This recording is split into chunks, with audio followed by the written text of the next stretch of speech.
बिहार में 20 साल में क्या घी की नदियां बह रही थी, क्या वहाँ पे हीरे मोती जवाहरात की वर्षा हो रही थी, क्या वहाँ पे कितने पब्लिक सेक्टर यूनिट खुले, कितने यूनिवर्सिटीज़ कॉलेज खुले, पर कैपिटा इनकम देश में सबसे कम क्यों है, लोगों का पलायन क्यों है, बेरोजगारी क्यों है, शिक्षा बदहाल है।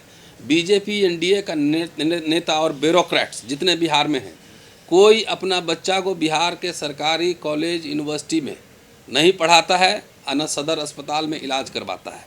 ये है वहाँ का शिक्षा का हाल। कोई कह दे, हम लोग जब स्टूडेंट थे तो हर ज़िला में एक ज़िला स्कूल होता था जिसको बड़ा एलीट स्कूल माना जाता था, और एसपी साहब डीएम के बच्चे भी वहीं पढ़ते थे और आम लोग के बच्चे भी वहीं पढ़ते थे।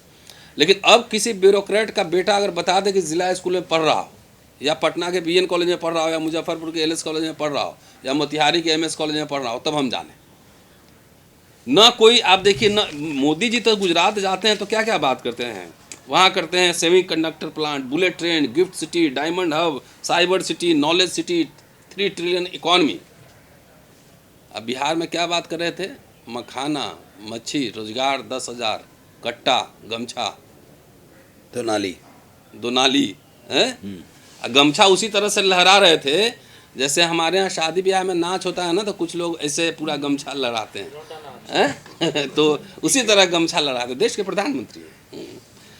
तो लेकिन बिहार में कभी वहाँ पे हम देखिए, मैं तो एक चुनौती आप लोग के माध्यम से देना चाहता हूँ कि अगर चुनाव आयोग में हिम्मत है तो 273 सीट पे, जहाँ पे हम जीते भी हैं, ये नहीं कि जीते उसको छोड़कर, 243 सीट पर वीवीपैट का मिलान करा लिया, दूध का दूध, पानी का पानी।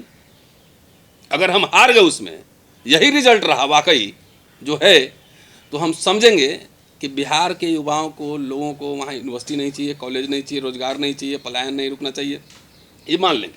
और मोदी जी के मखाना मछली पे वोट दिया है उन्होंने। मिथिला में माता सीता मंदिर की बात कर रहे थे होम मिनिस्टर और प्रधानमंत्री मोदी, उनके मुंह से एक बार भी बताइए उनके नाम पे कोई अंतर्राष्ट्रीय विश्वविद्यालय खोलने की बात चली है? कोई एक विश्वविद्यालय, कॉलेज, कुछ बात नहीं चली है। अभी तो बोले हैं कि अभी तो फर्जी सरकार, आज उन्होंने शपथ लिया, हम तो फर्जी ही मानते हैं। वैसे मैं बता दूं, थोड़ा आंकड़ा और दे दूं कि 4,60,000 करोड़ कर्ज है बिहार पर, 63 करोड़ रुपए रोज ब्याज दे रहे हैं। और इसी में चुनाव आयोग को ये दिखा नहीं कि लोग भर भर के ट्रेन से बीजेपी का पट्टा पहनाए हुए, पैसा देते हुए बिहार जा रहा है। तकरीबन अनुमान के हिसाब, हवाई यात्रा, रोड यात्रा, रेल यात्रा मिला जुला के 50 लाख लोगों की ट्रैवलिंग हुई है इस दौरान। 50 लाख लोगों की ट्रैवलिंग हुई है। कहाँ कहाँ से बुला के ला रहा है। 10,000 रुपये इलेक्शन के 3 दिन पहले भी बांटे जा रहे हैं। क्या ये मोरल कोड ऑफ कंडक्ट का उल्लंघन नहीं है? ये वायलेशन नहीं है? क्या 272 जो ब्यूरोक्रेट्स हैं वो पढ़े लिखे हैं कि नहीं? ये कॉमन सेंस की बात है, ये कोई रॉकेट साइंस नहीं है। 9वीं का बच्चा भी ये बात समझ सकता है। तो मिला जुला के वो पैसे कहाँ से दिए गए? और कह रहे हैं कि रोज़गार जब खड़े कर लेंगे तो हम फिर 2 लाख रुपए देंगे। तो किस फंड से देंगे वो भी बताएं। 1.5 करोड़ युवाओं को रोज़गार देंगे, कहाँ से देंगे वो बताएं। इलेक्शन के समय मैंने देखा था, आंकड़ा निकाला था कि 6 अक्टूबर को जब इलेक्शन कमिश्नर कह रहे हैं कि 7 करोड़ 42 लाख वोटिंग है, और जब इलेक्शन हो रहा है तो 7 करोड़ 45 लाख हो जा रहा है, 3 लाख बढ़ जा रहा है। अब झूठ बोलने के लिए, गप मारने के लिए तो सब कहेंगे कि और वोट रजिस्टर्ड हुए, ये हुए, वो हुए, सब कहेंगे। 69 लाख वोट काटे ही गए। आपने देखा कि सांभी चौधरी दोनों हाथ में स्याही लगाई हुई है, तो ऑफिसर कह देगा गलती से लग गया। तो भाई गलती सांभी भी चौधरी में ही क्यों हुआ, मेरे में क्यों नहीं आया? मैं भी वोट दे के आया, मेरे में तो नहीं हुआ। सिर्फ बीजेपी, आरएसएस और एनडीए के लोग हैं, उन्हीं में गलती क्यों हो गया? तो ये मिला जुला के पूरा चुनाव फर्जी है। इसमें रिपोर्टर्स कलेक्टिव की रिपोर्ट भी है कि 1.32 करोड़ संदिग्ध वोटर मिले हैं। 39 विधानसभा सीटों पर संदिग्ध वोटों की संख्या 3.7 लाख है। तो इस तरह के पूरे आंकड़े जब आ रहे हैं, और बिहार में तरक्की का मसला तो ये है कि तकरीबन 94 लाख परिवार 6,000 से कम में है। तो क्या घी की नदी में? मैं सोचने के लिए मजबूर हूँ। जो केंद्र सरकार का श्रम पोर्टल है उसी में तकरीबन 94% लोग कह रहे हैं, सरकारी आंकड़ा ही दे रहा हूँ मैं, कि 10,000 से कम में प्रति माह जो है हम गुजारा कर रहे हैं। क्राइम, शिक्षा का तो हाल आप जान ही रहे हो, सब बताना जरूरी है। 1 लाख की आबादी पर सिर्फ 7 कॉलेज, नेशनल एवरेज है 30 कॉलेजेस का। घोटाला वो भी गिन देता हूँ। परीक्षा घोटाला, 7 साल में 10 से ज़्यादा भर्ती घोटाला है। पुलिस भर्ती, बीपीएससी भर्ती घोटाला, अमीन भर्ती घोटाला, स्वास्थ्य विभाग सीएचओ भर्ती घोटाला, नीट उत्पाद विभाग घोटाला, तमाम घोटाले से लेकर, और सब जानते हैं, बिहार में जानते हैं कि डिग्रियां कैसे बांटे जा रही हैं। अपराध, SC/ST एट्रोसिटीज़ पर मतलब देश में चौथे नंबर पर बिहार है। पहला उत्तर प्रदेश, दूसरा राजस्थान, तीसरा मध्य प्रदेश, जहाँ तीनों जगह सरकार बीजेपी की है, और वहाँ पे डबल इंजन की सरकार है, तो चौथा बिहार है। हमें कैसे मान लें कि जिस दलित को अभी इलेक्शन के बाद ही पिटाई शुरू हो गई, हत्याएं शुरू हो गई, जिसमें इतनी एट्रोसिटीज़ हैं, हत्याएं हो रही हैं, वो कैसे इनको सबको वोट दे देगा? इसलिए हम तो मांग करते हैं कि भाई ईवीएम के खिलाफ हम लोग शुरू से ईवीएम के खिलाफ रहेंगे, और चुनाव आयोग में ये चुनौती हमारी है कि वो वीवीपैट का मिलान कर ले। खर्चा के लिए काहे आप परेशान हो रहे हैं? खर्चा तो आपके जेब से जाना नहीं है।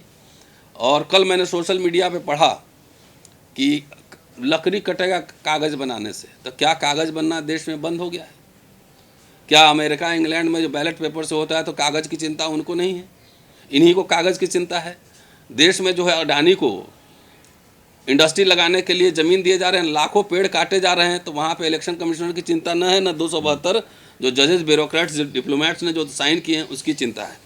इसलिए हम देखिए, लोग पूछते हैं कि आप कोर्ट क्यों नहीं जाते हैं, तो मेरा ये कहना है कि चुनाव आयोग तो कोर्ट ही है, और चुनाव आयोग खुद ही चूना लगा रहा है देश की जनता को। तो कुछ लड़ाइयाँ कोर्ट पे नहीं, सड़क पे लड़ी जाती हैं। पॉलिटिकल बैटल पॉलिटिकली लड़े जाते हैं। मैं चुनाव के दरमियान बिहार में भी था, दिल्ली में भी था, और कई टीवी डिबेट्स में मैंने कहा कि अगर चुनाव आयोग चुनाव लड़ेगा तो हम हारेंगे। Free, fair, equal playing field पे चुनाव होगा तो हम जीतेंगे, स्पष्ट रूप से कई टीवी चैनल्स पे कहा है। बहरहाल गौतम साहब ने जिन 272 ब्यूरोक्रेट की बात की है, एक लाइन उस पर कह देता हूँ, इन सब की स्क्रूटनी होनी चाहिए, सबकी जांच होनी चाहिए। देश में लाखों ब्यूरोक्रेट है, ये 272 ही निकल के आए, इसका मतलब लाखों ब्यूरोक्रेट अभी शांत हैं, समझ रहे हैं बात की क्या चक्कर चल रहा है, तो इनकी तो जांच होनी ही चाहिए। बहरहाल आता हूँ मैं इलेक्शन कमीशन पे ही बोलूँगा। एज ए प्रोफेशनल रिसर्चर मैं आंकड़ा एक इकट्ठा कर रहा था कि जब भारत आज़ाद हुआ और पहला लोकसभा चुनाव हुआ 1951-52 में, पूरा देश कांग्रेस में था, मतलब पूरी सिंपैथी कांग्रेस के साथ थी, सब कुछ था। 489 सीट्स पे चुनाव हुए, 489, और उसमें से जवाहरलाल नेहरू को 364 सीट मिला, मतलब 74%। फिर एक इंस्टांस और मैंने देखा कि जब इंदिरा गांधी की असैसिनेशन हुआ, हत्या हुई, उसके बाद पूरे देश में कांग्रेस की लहर थी। उस समय 541 सीट पे चुनाव हुए, और राजीव गांधी और कांग्रेस पार्टी जीती 414 सीट, विच कम्स टू 76%। अब बिहार का विधानसभा चुनाव देखिए, 20 साल से अमूमन एनडीए सरकार है, बीच का कुछ ब्रेक हटा दीजिए, अब तो 10वीं बार मुख्यमंत्री उन्होंने शपथ लिया आज। एनडीए सरकार का चुनाव इलेक्शन विनिंग रेट है तकरीबन 84%। बीजेपी का जो है ना 89 जीता है, वोट मिला है 20%, जेडीयू को मिला है 19.25%, 85 सीट जीता है, एलजेपी को 4.97%, 19 सीट, आरजेडी 23%, 25 सीट जीता है, कांग्रेस 8.7% जीता गया है। इसमें देखिए बीजेपी का स्ट्राइक रेट सरप्राइजिंगली 88%, जेडीयू का 84.15% है। क्या मेरे एक कॉमन सेंस दिमाग इस्तेमाल कीजिए कि बिहार का आंकड़ा हमारे पास है, और आंकड़ा लेकर ही बैठता हूँ मैं, कि इसलिए कांग्रेस पार्टी की ओर से दिसंबर 1st वीक में रामलीला ग्राउंड में रैली का आयोजन किया गया है। हमने सुना है, जो नेशनल कन्वीनर, जो प्रवक्ता हैं, तो हम लोग तो जाएंगे ही। और आप सबसे विनम्र निवेदन है कि डेमोक्रेसी हाईजैक्ट, विनम्र निवेदन है कि आएँ, और वहाँ लाखों की संख्या में लोग होंगे, पूरा आप शामिल भी हों और प्रोग्राम भी कवर करें। देख रहे हैं कि बांग्लादेश में क्या हो रहा है, इलेक्शन कमिश्नर, चीफ इलेक्शन को गिरफ्तार हुआ है, पूर्व राष्ट्रपति को फांसी दी गई है इलेक्शन रिग करने के लिए। और देश में देख लीजिए कि जब सारा प्राइवेटाइजेशन अबाध निजीकरण चल रहा है, सरकारी संस्थाएं ध्वस्त की जा रही हैं। वही 50-60 साल में नेहरू इंदिरा के ज़माने में जो बनी उसी को मोदी जी बेच रहे हैं।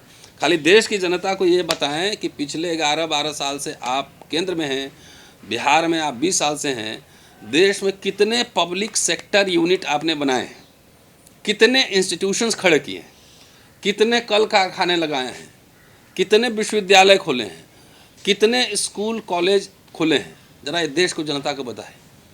जब आदमी जहां एक चौकीदार को 50,000 तनख्वाह मिलता था, आज 12,000 पर नौकरी करने के लिए मजबूर है, हर जाति समुदाय का। तो ये कैसे मान लिया जाए कि आपको पूरा देश उमर के वोट दे रहा है। मैं समझता हूं कि इलेक्शन कमीशन की भूमिका संदिग्ध है। पॉलिटिकल पार्टी से तो चुनाव में लड़ा जाएगा, लेकिन इलेक्शन कमीशन से एवरी डे हमें लड़ाई लड़नी पड़ेगी। शुक्रिया, जय हिंद।